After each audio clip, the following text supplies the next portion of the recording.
Hello, Write, Learn, and Earn family, and welcome back to our next episode. So today I am thrilled to have Chris Fenning with us on board. He is the author of 5 non-fiction books on the topics of communication and training.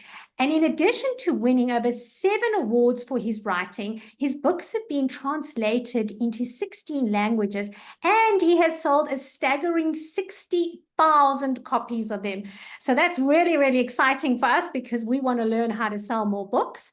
And writing and marketing is actually part of Chris's business plan. So you are in excellent hands. Welcome, Chris, to our show. Thank you, Kim. It's a real pleasure to be here. So, Chris, I just have to ask quickly, you are an indie published author. Tell me why you decided to go that route. Yes, I'm now an indie published author, but my very first book was traditionally published, which was perfect at the time. I wrote it about 14 years ago, and then I took a long break and came back and started writing again. And the reason I became an indie and self-published author is because the strategy that I had for my book within my business meant that I wanted to keep control. Not in a I must dominate kind of way, but I wanted access to the material for whatever purpose I wanted. And here's what really happens when you get a traditional publishing deal.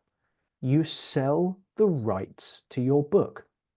You can never give away a free copy of the book, not even a digital copy. You always have to pay the publisher for them.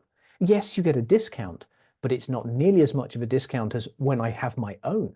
It costs me nothing to give away a digital copy of my book. It costs me a couple of pounds, 50 Rand, to give away a print copy of one of my books. Whereas if I was traditionally published, I'd be paying maybe 400 or 500 Rand for the copy of the book, or 8 to 10 pounds where I am. And the reason that was important is I knew what purpose the book would serve in my business strategy. So when I became sort of full-time in the communication space, my plan was to give away my first book, my first business book, as a lead magnet, to give it away almost as a business card to show credibility, to try and win some business. I didn't expect to sell very many, if any at all. And I could not have done that if I'd been traditionally published. So I kept the rights. And the great news is, with 60,000 copies sold, I've kept all the money from that, less what I've spent on advertising and so on. But being an indie author meant I could choose what I did with the content of that book. Love that. So as an author myself, my plan is to leave the royalties of my books to my children, which you can actually do for up to 70 years after you've passed away. And so controlling my content is incredibly important. But also what I discovered as an author is that you write the book and then you have that temptation to feel, wow, this is it. I'm going to make it big. The money's going to come in. I'm going to sit in the Bahamas sipping cocktails. But Yes. that's not true. You actually have to have No. a long-term business plan. Now, you have said that you spend about 1,000 days after the book is launched working on your book. Now, tell us a little bit about this 1,000-day plan of yours. Yes, the 1,000-day plan. It's actually a 3-year plan, but 1,000 days sounds nicer. And I'll tell you a story to give an example of why I have this long-term view. So I recently published a book called 39 Ways to Make Training Stick, and the launch went really well, put a lot of time and effort in, but got great support and sold a bunch of books on the launch day.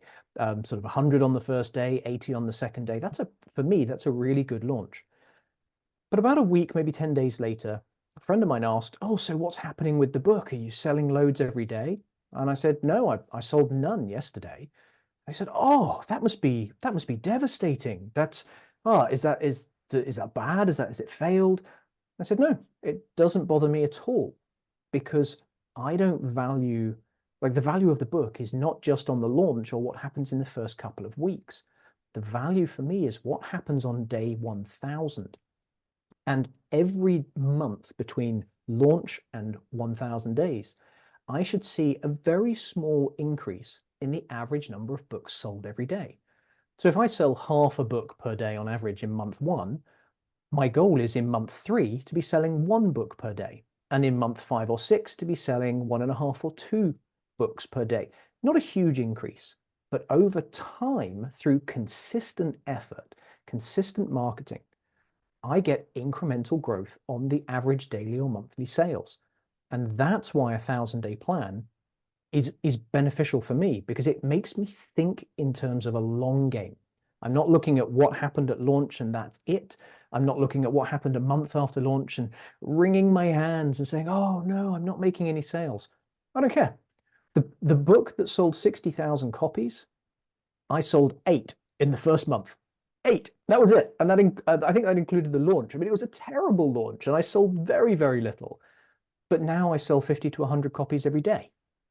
So over time, a 1,000-day plan keeps me thinking about how do I get that incremental growth month by month. You know what I really like about it is because we're talking about the concept of compound interest. So if you have a retirement plan and you put in money on a monthly basis, you don't expect to retire, at the end of the year. You have a long-term plan. And for me, books are almost like a retirement plan, because you know that although our spending power of our current dollars, pounds, rands, whatever you're in, that is going to depreciate over time, books will continue to sell at the rate of inflation. And so you can actually build a really nice amount of money for yourself if you have a long-term view. So tell us a little bit about some of the activities that you do. One of the things that was quite interesting to me is I have got a book called What Would a Successful Author Do? And I say to myself, what is it that I want to get? And what would a successful author do to get those kinds of results? And I need to make sure that I do that. And one of the things is the lead magnet, so that we can build up a database who are a warm audience to our books, our message. And I know that you have a lead magnet. I know that because I'm on your newsletter database, and I got it by going onto your website and subscribing. So tell us a little bit about your lead magnet and what it's meant to your business. Okay, yeah. So the lead magnet, the current lead magnet, because they do change. I run different tests and different promotions. The current lead magnet is a digital version of a book that normally sells for $30 US. And it's a workbook that goes along with the First Minute, which is my current best-selling book. And anyone who comes to my site has the option to exchange their email address for my workbook. And the workbook isn't just a blank note-lined page. It's got a lot of lessons in it. It's got self-assessments. It's got activities that help them apply methods from the book. It's got a little bit of teaching in there as well. So it is a solid book. It's a real book, not just sort of empty lined page item. And what it's meant for my business is I now have a list of people that I can contact. It's different from having a Facebook audience or Instagram or LinkedIn, where if I get kicked off LinkedIn for any reason, I lose access to that audience. Whereas I can never lose access to my email audience, as long as I've got a good backup of it somewhere. And the value that has provided for my business actually comes in multiple formats. The first is whenever I publish a new book, I can message these thousands of people and say, hey, there's a new book coming. Would you like to buy it? And guess what? Some of them do, which is wonderful. It's money in my pocket. I also get beta readers. So when I'm writing a new book, I can ask my audience, who's interested in this topic? Would you like an advanced copy of the book? And that builds up into the launch. Those people then often leave reviews on Amazon, on Goodreads, and other platforms, which benefit the sales of the book. They're very important for having good adverts, and if you're going to spend ad money. So that's one area that it's very useful. Another is some of the people in my audience are managers, budget holders, and decision makers. And they know, like, and trust my content because they've opted in to consume it and they engage with the stuff I put out into the world. Those budget holders and decision makers can pay for me to come in and train. Not all of them. It's usually a very small percentage, but the bigger my email list, the larger the number of people who may hire me. which I get a lot more money for a day's training than I do for selling a book. So there's some really good value for me as an author and a trainer in working with my email list to find people who have the problems that I can help solve, and it helps generate money for me. I find it very sad because I work with a lot of authors that they just completely ignore this process and they keep on putting it off and putting it off. And then they basically lost, like we spoke about, that compounding effect of building up the newsletter over time. I find, I mean, there's a lady that reads my medieval fantasy, and she sent me a message the other day and said to me, "So, Kim, how far are you with book 5 in this series?" And the same particular lady, I went through a little bit of a writer's block at some point a few years ago, and she sent me a message. She said to me, "Where do you live?" And I said, "This is the area." And she said, "I am booking you in for a massage so we can get rid of that writer's block so that you can write the next book."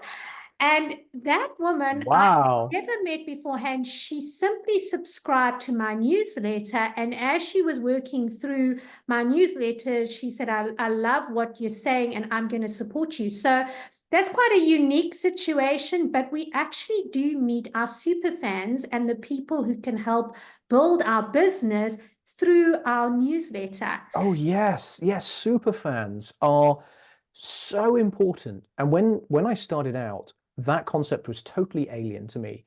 And when I've had my first super fan, I didn't recognize it at the time or appreciate it. But now that I'm really able to understand the value. And there's a great analogy that helped me realize the importance of super fans. And it's political parties. Now, I'm not going to choose a particular political party, but when somebody is running for office, when they want, whether it's president or a member of parliament, they need to go out and build a base of supporters. And they can't do that by going and shaking the hand of 500,000 people. They need a team who goes out and advocates for them. And those teams always start with the super fans, because super fans will give with no expectation of return. They will be the loudspeaker for your brand. They will share your books, your posts, your messages, and they will share them with as many people who will listen. And you can't pay for that kind of advertising. It is a real human being who values your content so much that they are willing to shout that out to the world. That's credibility. Now, yeah, they might be annoying their friends and family if they only ever talk about that, but you're getting a huge advocate. And it's a numbers game. Out of all the people who read your books, a small percentage, a very small percentage, will become super fans. And those people will be responsible for a good portion of the word of mouth advertising and promotion for you, your books, and your brand. Super fans are so important. I love super fans. But now tell me, Chris, what does an average day look for, average week? Because obviously you've got a whole bunch of other things you've got to do, and most of our target audience are doing other things. But what does a typical week look like for you from a marketing perspective for your books? Oh, from a marketing perspective, well, overall, my week is based around school drop-offs and pickups, and where I'm picking up my daughter, dropping her off, swim lessons, those sorts of things. So with the time I have left around those core activities, my marketing is a smaller proportion of what I do. I try and automate as much as possible. So I have the standard stuff of posting regularly on my social channels, and that's posting about my business, posting about value for the end user, and posting about my books. And all of that contributes to brand awareness, which sells more books. I also invest heavily in paid advertising on Amazon. Now, this is something that I've developed over time. I started off with a 5 to 10 pounds for me, pound a day budget, and learned what adverts worked, what didn't, how to get a break even or close to break even return on that advertising spend. And over time, I've been able to scale that up from £5 a day to between 150 and £200 a day.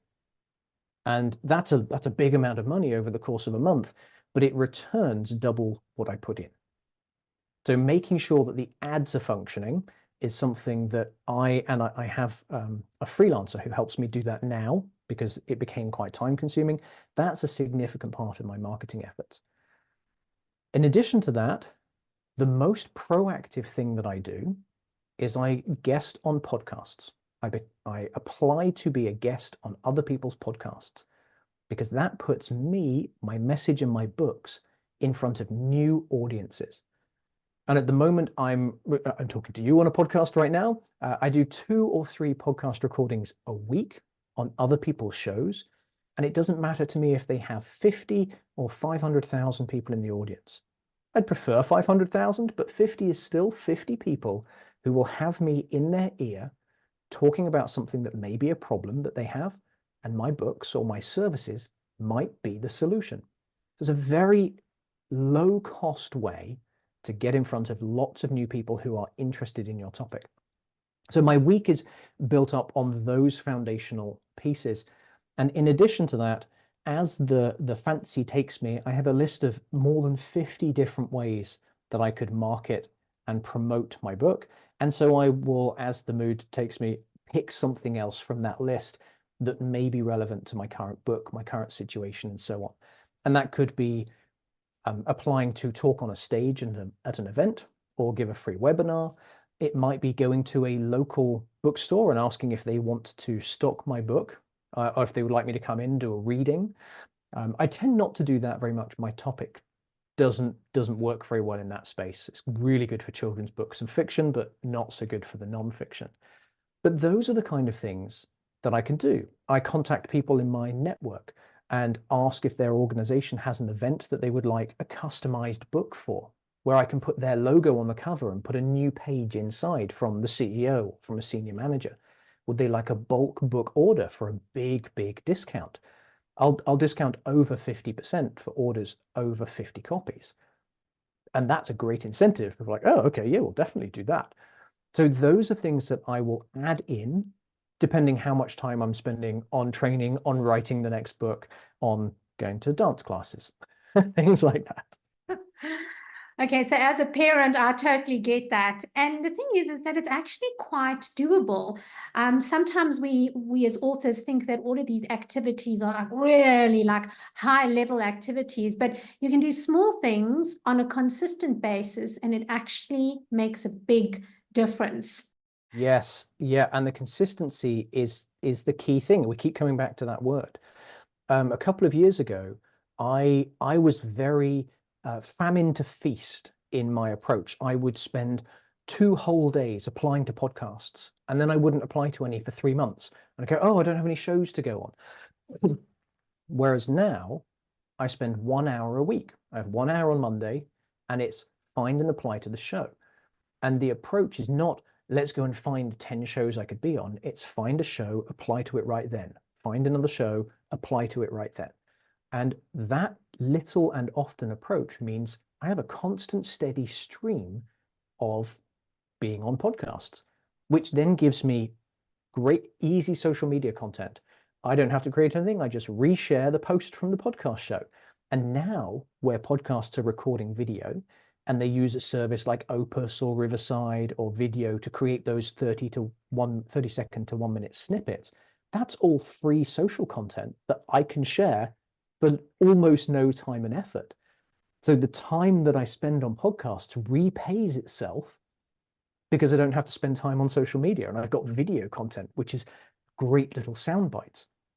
So all of that effort really pays off, and consistent over time. It means my message is getting out and people hear it in different places from different people over time. And that is more likely to get people to buy the books or come and hire me. You have given us like a little bit of a mini PhD over here, and you've probably blown a lot of people's minds. They're like, that's so easy. I understand consistency. I've got 12 titles on Amazon, and I've done that because I choose time slots and I say I'm always going to write in these time slots. Now, you've done the same thing for your marketing so that it's not so overwhelming, that you can just do little bits at a time. However, you actually do have a course that teaches some of these principles. Tell us a little bit about that. I do. I write my books in what appears to be an unusual way, but it works for me, and it seems to work for other authors as well. So I have a couple of courses. One, I teach Amazon ads. So if people are interested in that, get in touch with me. I don't publicize that very much, but if you're interested in Amazon ads, I do have a program, so get in touch.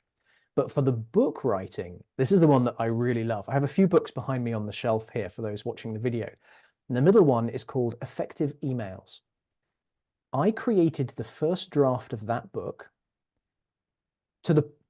and it was ready to the point I could send it out to beta readers who I didn't know. I sent it to strangers for review, and I created it in 11 hours. And that blew my mind a little bit. And I'm not the kind of person who says, write your book in a weekend from scratch. You can do that. I do not believe that is possible. But the reason I was able to create this in 11 hours is I have a program, thank you for mentioning, I have a program called the Social to Sellable program. And it's how to go from creating social media posts to creating 16 different types of content, including paid courses, books, workshops, very high value programs that sell for thousands of dollars, corporate events, and so on. And the process let's see if I can do this in 60 seconds. The process is iterative. Let's say, Kim, you had an idea and you weren't sure whether this idea for your non-fiction book was going to be valuable in the market. So you come up with the idea, and then you come up with 10 tips for that topic. So I'll pick an example, let's say how to ask good questions at work. I write 10 one-sentence tips for how to ask good questions at work, and I stick them out on a social media post. Then I create a 1-minute video for each one of those tips. And that video says, what is the tip? What happens if you don't do it? How do you do it? And here's an example. It's 1 minute. And I have 10 more social media posts. That structure is deliberate because 1 minute of that structure gives me 150 words, which is 1 page of a tip book. So I'm writing a book as I go, and I have 150 of these videos, so I now have 150 pages of a book all ready to go in the same structure. Then those tips become checklists and worksheets and a free Udemy course by combining these free videos together, which then gives me feedback on what people don't like that tells me what to include in my paid course. And once I've created a one hour, 90-minute paid course, in this case, how to ask good questions at work, I could do a 1 hour, 90-minute paid course. Having gone through that process, I have a good structure, I have good content, I've researched other materials, other courses, other books. I have 90 minutes of transcript, which is the first draft of a book. Because the transcript is organized in a way that leads somebody through what they need to know to achieve their goal or solve a problem. A 90-minute course is the transcript, and the transcript is the first draft of a book. And then you're editing rather than writing. And that's how I created Effective Emails in 11 hours. I had to do about 50 to 100 hours more work after that. Editing, revisions, beta stuff, cover, interior design, all of that stuff. But I didn't spend 500 to 1,000 hours creating the book. I used the social to sellable process, and I spent time creating that content, but I was being paid. People bought the paid course, which was being written, and I did it in 100 to 200 hours total. Well, I tell you what, if I wasn't a generous person, I would just take this video that we've created now, hide it away just for me. So I can be the superpower. I'm so excited about that. And so what I'm going to be doing is in the description below, I'm going to be popping a couple of links in there for how people can get hold of Chris, how they can sign on for his course, because that is actually mind-blowing. The fact that you have structured it in such a way that it makes it easy for us to work through, because most of us are writing and we're like, oh, well, okay, how do we sell books? Now we got to do social media. Now we got to do that. but you've got this beautiful, simple system. I think it's an absolute game changer for our audience. So besides the fact that I have to tell everyone that today's episode was sponsored by the Green Screen Queen, I also have to say a special thank you to Chris for signing in for us. And I have learned so much from you. And I'm so excited to share it with our audience so that they can learn from you as well. Head Can I over. offer you something? Yes, of course. Can I offer you something? So Yes. Europe to South Africa prices are not a great comparison. So in the link, I'm going to give you a special link that gives people 50% off the program. And they can sign up. I've not given anyone else this link. This is very special just for you. It's easy to say that, but harder to prove, but I promise this is just for you. 50% off the price of the program. And I will send you all the info about that so you can include that special link and offer for your audience. Woo! That is amazing. Thank you so much. I really appreciate that. And I know that everyone in our circle of influence is going to absolutely love it. But just remember, everyone, that if you're watching this internationally, that offer is for our South African members. So please, Chris, make sure that you have verified that they are from South Africa. You know what? Everyone who listens to this can use that link. It can be for everyone. Even better. That's wonderful. Okay, so Chris, that's absolutely amazing. Thank you so much for all of the information you've shared for us. And I know that the next few days I am going to be scribbling away on the things that I have learned from this particular show, and I'm going to be implementing them. And just to let everyone know that we are going to be doing another podcast with someone who's going to teach you specifically about applying to podcasts. So stay tuned for that. Chris, any final words? I kind of want to keep you on forever, but I know you've got other things to do. Any final words of wisdom for our viewers? Keep writing. Test what works for you when it comes for selling, and do a little and often of both. Super. Thank you so much for that. And it's been an absolute pleasure having you on the show. I hope that you will come back again. Oh, that would be my pleasure. Thank you very much for having me. Wonderful. And so bye, audience. See you next time.